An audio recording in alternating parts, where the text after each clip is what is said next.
This is the future.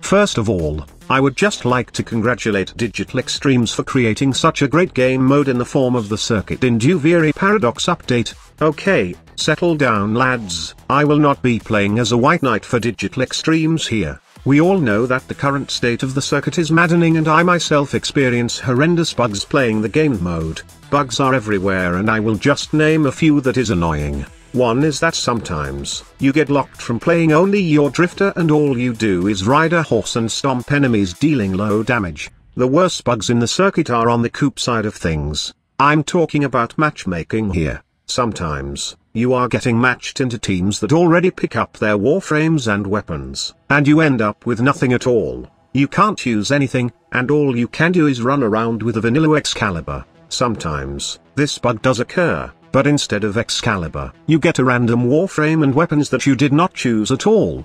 The most annoying part is that matchmaking bugs are not something new in Warframe. The worst matchmaking bug that I have experienced was during Operation Scarlet Spear, and Digital Extremes have done a terrible job at launch of the event. The same can be said with the matchmaking in the circuit mission right now. Aside from bugs, there are instances when the host leaves the game, the mission doesn't know what to do and it suddenly finishes the first stage, then jumps you to the next stage. It's a good thing, right? Well, it's not, as the second stage has the is actually the first stage, and with the second stage being an exterminate, you can't do it since there's nothing to defend, as the first stage is a defense mission. Did you get that? It's confusing, right? Well, that's what I felt too when I was experiencing these shenanigans in the circuit. The circuit is a messy right now because of the bugs, but the good news is, this is only temporary as Digital Extremes are fixing these bugs. There are a couple of bugs that are now gone, like that very annoying bug wherein you can't pass stage 4 of the circuit. That was fixed now, but there are many more to fix within this game mode. The bugs may be temporary, but Digital Extremes somehow lost that window wherein they can impress all Warframe players. They lost that opportunity to somehow make those veterans, long-time players, and even new players stay in the game and play for a little while until a new update comes. Most of us who enjoyed the game mode will stay, and I'm sure you are looking forward to a bug-free circuit, but again, day one is always important. Why?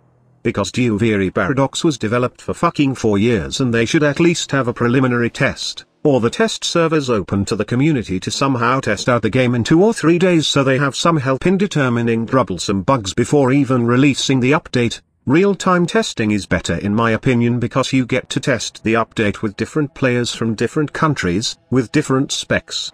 The test servers must be revived if Digital Extremes want to lower the bug rate issue at launch, because honestly, there will be bugs at launch but not to the point that the mission is almost unplayable. And also, for the love of Lotus, get rid of Steel Path circuit rewards that give you 5,000 credits. What the hell are you thinking, DE? I'm just saying the flaws here.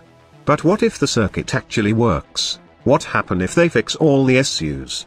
When that day comes, and eventually, it will happen in, I don't know, maybe a couple of weeks or months. But if this could be the best mission that Digital Extremes have created in over a decade. You see, survival missions and endless missions are not new to the Warframe player base.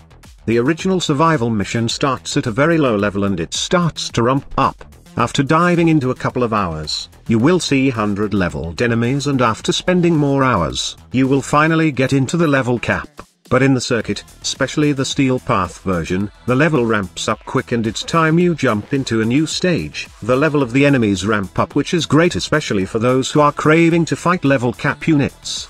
I know most of you would say that why bother going into the Steel Path levels or go beyond the level cap in the circuit where you can just have every loot by farming the lower levels and going back into the mission again? It doesn't just make sense. Well, some players in the game want that adrenaline rush of just simply beating the hardest enemies in the game. The enjoyment of overpowering crazy overpowered enemies is such a joy, and I enjoy how Steel Path circuit is built. But here's the thing that makes it crazy good. There is no meta, or should I say, no meta found yet in the Steel Path circuit. Now, we have seen the exact thing before from the circuit, and it somehow replicates the gameplay loop of Sanctuary Onslaught. You finish the mission, then dive into another one. The only difference is, Sanctuary Onslaught is all about surviving and keeping efficiency at max. On the other hand, The circuit offers a variety of missions to finish: Void Flood, Excavation, Defense, Exterminate, and Survival. Honestly, I think they should add more missions to this game mode in the future so that players won't get bored. But in its current state, it's not boring at all, as you get to face enemies that are actually becoming stronger once you progress through the stages. The good thing is, not just ordinary trash mobs, but also Eximus units, Dax, and even void beings. Sentients can be a possible choice for a higher level to ramp up the challenge for those who wish to go absolute nuts and try to challenge themselves. Another thing that I do like about this game mode is that there are no fucking nullifiers, so you can be good with your Warframe abilities. However, the only problem is you can't select your favorite Warframe, which is not a bad feature at all. You want to know why the challenge in Elite Sanctuary Onslaught died so fast? Or the challenge in Demolished Units? Or any level cap content in the game? It's because they have the same thing, with the same exact enemy composition. They don't have the same enemy types, by the way. What I'm referring to here is you face the same enemies and scenarios in Survival, Disruption, and even in Sanctuary Onslaught. Because of this, Warframe players can hone their builds for a specific mission, as they can also choose the weapons, Warframes and other setup that they want. The meta killed this game modes, and once players reached that level cap, and knowing everything there is to know to beat the crap out of these enemies, they are no challenge anymore but just farming stuff like relics or leveling weapons in Elite Sanctuary Onslaught.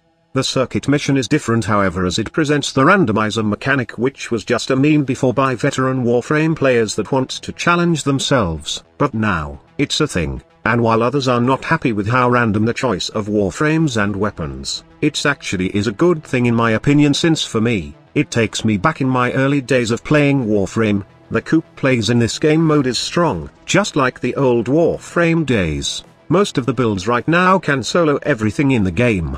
Even if Digital Extremes gave us Steel Path, still, it did not even flinch the solo builds in Warframe, but the circuit changed all of that. Now, you can't pick the Warframe and weapon that you are most comfortable with, and you need to know each Warframe's available, or you'll have to leave the game just like what others are doing. So annoying, as even when leaving the game right now, they'll just be presented with the same Warframe and weapon choices. The selection will only change if you play through just one stage of the circuit and leave after that. There's no escape, and you have to play every Warframe and weapon in the game.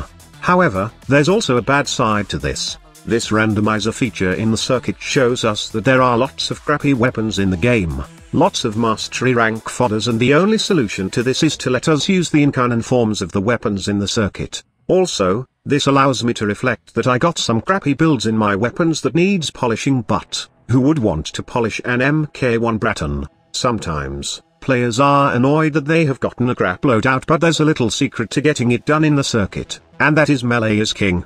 Now, I will post a video giving you the tips and tricks I have discovered in the circuit after playing for a couple of days, but one thing that you should know is melee is king in this game mode. Even with loner mods, a simple heat sword can wreck 1k level enemies, given that you have the deadly decrees from your Drifter intrinsic already unlocked, which boost your damage every time you gain a decree. Also, most of the powerful decrees I saw right now are intended for melee weapons, and if you have them all, my god, a simple heat sword can be an absolute endgame weapon. The phasing is actually good, and how enemy level ramps up quick is pretty challenging, as you need to decide the decrees you will choose first, and they are also freaking random, so you should always rely on your team, which makes it fun as team plays in Warframe gets revived by this simple trick from Digital Extremes. It's like they are saying, you want challenge, then go check out this new missions wherein you have random loadout and expect lots of crappy weapons, then face off against level cap enemies. But why would I keep playing the circuit? Digital Extremes said that they'll be giving more in-canon weapons into the Steel Path version of the circuit. I'm just hoping that it will be every month, or should I say more frequently, to keep players from playing the game. Aside from that, they also added that they'll be adding more decrees to their game, which is exciting, as they were talking in their latest dev stream about the possibilities of armor stripping decrees. Now, I am excited about what other decrees they will come up with to satiate my hunger for power fantasy, but I'm kind of scared also that they will overdo it and wouldn't balance the challenge in the game. Overdoing decrees, and providing more power to the players will end up horrible, as this game mode will not be that challenging anymore.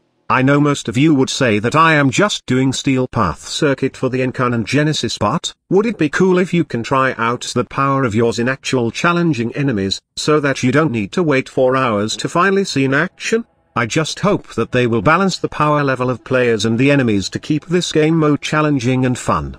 To be honest with you, I am enjoying Steel Path Circuit right now when it's working. The ones that are killing the joy are the bugs, but the circuit is a fun, challenging experience when it's working, and I can't wait to play the bug-free version of it. Now, I would like to know your thoughts about this game mode also in the comments section below. Thank you so much for watching. Squad Leader signing off.